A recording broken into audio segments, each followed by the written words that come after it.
Good morning student, this is Ravindra Yogi from Shrinath classes. इसमें हम पढ़ेंगे मोशन चैप्टर का पार्ट 2, जिसमें इक्वेशंस को हम प्रूव करेंगे। अब देखते हैं equation of velocity time relation. First equation of motion को हम प्रूव करते हैं। ठीक है, तो slope of velocity time graph A B इसमें जो दिया हुआ है, एक ये टाइम ग्राफ बनाया हुआ है वेलोसिटी और टाइम के बीच में। ए बी एक स्लोप है जो कि क्या है, एक्सेलरेशन है। ठीक है, तो इस स्लोप को हम लिख सकते हैं राइज अपॉन रन। अब इसे फाइंड करने के लिए हम सबसे पहले क्या करते हैं, बी से एक परपेंडिकुलर टाइम एक्सेस पे डालते हैं, जिसका नाम रख देते हैं हम सी पॉइंट। अब हम ए से बी बी सी पर एक परपेंडिकुलर ड्रॉ करते हैं, उसे हम बोलते हैं डी। ठीक है, अब इसकी जो इनिशियल वेलोसिटी है ए पर वो होगी यू, और फाइनल वेलोसिटी फाइंड करने के लिए बी से भी हम एक परपेंडिकुलर वेलोसिटी के ऊपर ड्रॉ करते हैं, जिसे ई कहते हैं, और यहाँ पर वेलोसिटी क्या होगी, वी। ठीक है, अब देखते हैं। अब एक बात आपको ध्यान रखनी है इसमें, ये जो लाइन है बी ई और ए डी और ओ सी, ये तीनों पैरेलल भी हैं और एक दूसरे के इक्वल भी हैं। इसी तरह ए ओ सी डी भी एक दूसरे के इक्वल हैं, और ए ई और बी डी भी एक दूसरे के इक्वल और पैरेलल हैं। ठीक है, अब हमें स्लोप फाइंड करने के लिए फॉर्मूला यूज़ है राइज अपॉन रन। तो स्लोप है हमारा ए बी, इसको इक्वल टू लिखते हैं राइज। राइज मीन्स ये कितना उठा हुआ है, और रन मीन्स ये कितनी दूरी पर है। तो इसे हम लिखेंगे B D upon A D. ठीक है, अब ये जो बी डी है इसको हम अलग से भी लिख सकते हैं। ये जो बी सी लाइन है इसको हम क्या लिख सकते हैं, B C equal to B D plus C D. अब हमें क्योंकि बी डी की वैल्यू फाइंड करनी है, तो इस सी डी को ट्रांसफ़र करते हैं। तो सी डी को ट्रांसफ़र किया तो B C minus C D equal to B D value आ गई। अब ये जो बी डी की वैल्यू आई है, इसे हम इस इक्वेशन में पुट करते हैं। तो ए बी इक्वल टू क्या हो जाएगा, B C minus C D upon A D. अब बी सी जो है, अब देखिए आप, बी सी क्या है, फाइनल वेलोसिटी है, और सी डी क्या है, इनिशियल वेलोसिटी है। तो इसे वी माइनस यू लिख सकते हैं, और ए डी जो है वो आपका टाइम है, इसे अपॉन टाइम लिख सकते हैं। तो ये इक्वेशन बन गई अपनी a equal to v minus you upon t. अब इसे थोड़ा सा सॉल्व किया तो आया ए टी, एक क्रॉस मल्टीप्लाई करके सॉल्व किया तो आया a t equal to v minus you. अब यू को भी ट्रांसफ़र किया तो ए t plus u equal to v. अब इसे रीअरेंज किया तो v equal to you plus A t, ये जो कि फर्स्ट इक्वेशन ऑफ मोशन है। अब इस इक्वेशन को आपको याद रखना है, क्योंकि इसका यूज़ हम सेकेंड इक्वेशन को बनाने में करेंगे। सेकेंड इक्वेशन ऑफ मोशन को प्रूफ करने के लिए हम सेम ग्राफ लेते हैं जो फर्स्ट इक्वेशन ऑफ मोशन में लिया था।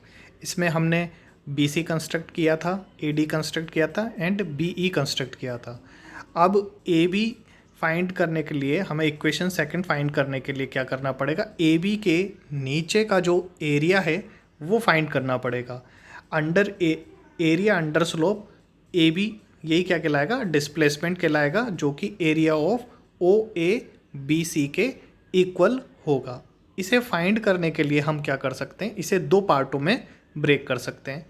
एक ए ओ सी डी का एरिया जो कि रेक्टेंगल बन जाएगा, एक हम ए डी बी का एरिया फाइंड कर सकते हैं जो कि ट्राइंगल है। तो इसे हम लिख सकते हैं डिस्प्लेसमेंट को, area of O A B C equal to area of rectangle A O C D plus area of triangle A D B. ठीक है, अब इसको क्या करते हैं, हम इनकी वैल्यूज़ में पुट करते हैं जो कि ग्राफ में हमने बनाई हुई हैं। तो area of O A B C equal to S लिख सकते हैं हम, area of rectangle base into height O C into O A, और area of triangle 1/2 base into height, यानी half A D into B D value इसकी put हो जाएगी। अब इसमें जो बी डी है इसको हम अलग से फाइंड कर लेते हैं। बी सी लाइन को हम लिख सकते हैं B D plus C D. अब बी डी की वैल्यू निकालनी है तो सी डी को ट्रांसफ़र कर दिया, तो ये हो गया B C minus C D equal to B D.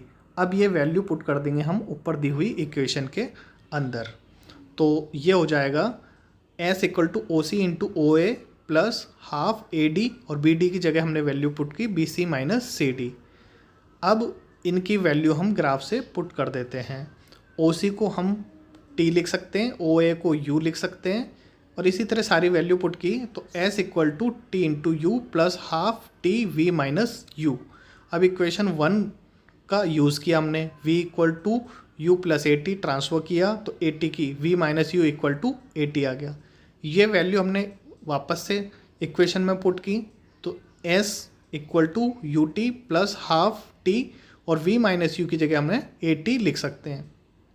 अब then s equal to U T plus half A T square, यही हमारी सेकेंड इक्वेशन ऑफ मोशन है। इसके बाद हम देखते third equation of motion. Third equation of motion होती है पोजीशन वेलोसिटी रिलेशन। इसमें भी हम सेकंड वाले ग्राफ का यूज़ करते हैं। इसमें हमें जो ए बी निकालना है डिस्प्लेसमेंट, वो होगा नीचे का जो एरिया है वो निकालेंगे। तो ये एरिया बनेगा trapezium O A B C.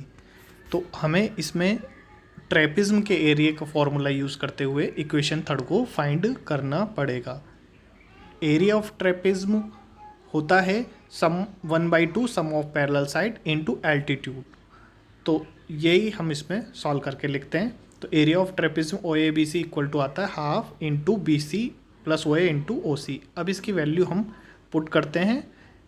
B C इसमें है v फाइनल वेलोसिटी है, ओ ए इसके अंदर इनिशियल वेलोसिटी है, और ओ सी इसमें टाइम है। तो ये वैल्यू हमने पुट करी तो s equal to half into V plus U into T आ गया। ठीक है, अब क्या करते हैं हम इसमें हम इक्वेशन फर्स्ट का यूज़ करते हैं। मोशन ऑफ इक्वेशन की फर्स्ट इक्वेशन का यूज़ करेंगे जो कि होती है v equal to you plus A T.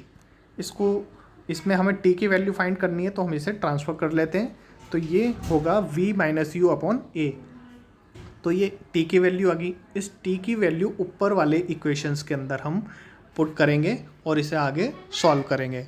इसे आगे सॉल्व करने के लिए t की वैल्यू पुट की तो ये हो गया s equal to half v plus U V minus you upon A. इसे थोड़ा सा और सॉल्व करते हैं तो s इक्वल टू आ जाएगा v plus U V minus you upon 2a को क्रॉस मल्टीप्लाई करेंगे तो 2a equal to V square minus U square, जो कि थर्ड इक्वेशन ऑफ मोशन है। ठीक है स्टूडेंट्स, तो इस तरह से हम तीनों इक्वेशंस को प्रूव कर सकते हैं, बहुत ही इजी गोइंग। आप इसे अच्छे से समझिएगा और लर्न करके रखिएगा ताकि ये एग्ज़ाम में आपको इजी लगे। और आप मेरे वीडियो को अगर आपको अच्छा लगा तो इसे लाइक, सब्सक्राइब और शेयर करना ना भूलिए। Thank you very much. और मैं आपके लिए और भी अच्छे वीडियो बनाता रहूँगा। इस तरह आप मेरे चैनल को रेगुलर देखते रहिए। Thank you.